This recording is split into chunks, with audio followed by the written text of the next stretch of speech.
Et on se retrouve donc pour cette revue de presse de l'économie.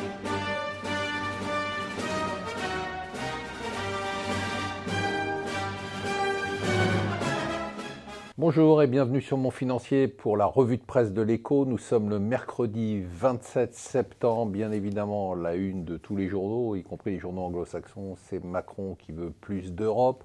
Alors tout ce qu'il dit est très bien, notamment un ministre de l'économie et des finances européen, un budget européen, une convergence fiscale, ça c'est fantastique, si on pouvait l'avoir, c'est un rêve, mais on pourrait l'avoir. Par contre son timing, je ne suis pas stratège politique, mais son timing est mauvais, c'est-à-dire que mettre la pression maintenant sur Angela Merkel alors qu'elle est en train de négocier sa coalition en pensant peser sur les négociations de sa coalition, à mon avis c'est une erreur, il embarrasse Angela Merkel, c'est pas une bonne idée.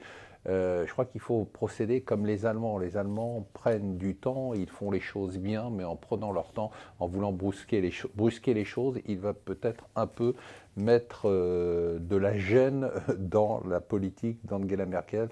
Donc je ne trouve pas que ce soit une bonne idée, je trouve que c'est presque une erreur de timing. C'est The Bidet, le bidet, non il n'y a pas de jeu de mots, c'est le jour du budget.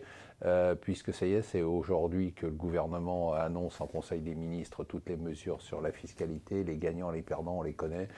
Les perdants, ce sont notamment les retraités et un peu les fonctionnaires. Les perdants aussi, c'est le mammouth, vous savez, l'enseignement, le monde de l'enseignement qui gueule contre un ministre qu'il trouve réac hier, c'est un des gros responsables de l'enseignement national qui a démissionné en s'en prenant à son ministre. Si la gauche pédago, comme dit le Figaro, attaque le gouvernement en disant qu'il est réac sur l'enseignement, c'est bon signe, c'est qu'on va dans le bon sens. Ça y est, c'est fait, Siemens prend le contrôle du TGV français, nous dit le Figaro. En fait, bon, c'est censé être une fusion. Bon, on sait que ce sera plutôt une prise de contrôle d'Alstom par Siemens. C'est peut-être la bonne solution pour avoir un champion européen. Pas chercher des raisons nationalistes. D'ailleurs, en parlant de nationalisme, les Échos nous disent que les Français reprennent le contrôle du CAC 40 puisque la détention par les non-résidents d'actions du CAC 40 est au plus bas depuis 3 ans. Or, CAC 40, c'est au plus bas depuis 10 ans. On est à 44,5% sur les entreprises du CAC 40. Alors, si vous comprenez, expliquez-moi. Enfin, j'ai des explications. D'un côté, on a l'INSEE qui nous explique tous les trimestres que le chômage baisse. De l'autre côté, on a Pôle emploi qui nous explique tous les mois et encore ce mois-ci que le chômage monte. 6 millions de chômeurs pour Pôle emploi, toute catégorie. Il va falloir qu'on nous explique quels chiffres il faut croire et quels chiffres il faut suivre.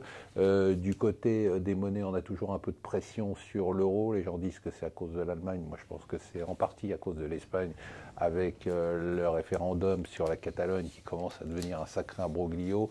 Les nouvelles d'Italie qui ne sont pas très bonnes avec le mouvement 5 étoiles qui caracole en tête des sondages. Et bien évidemment quand même un peu d'inquiétude, trop d'inquiétude sur l'Allemagne. De l'autre côté, la baisse de l'euro aussi liée à la hausse du dollar. Voilà, je vous souhaite une excellente journée.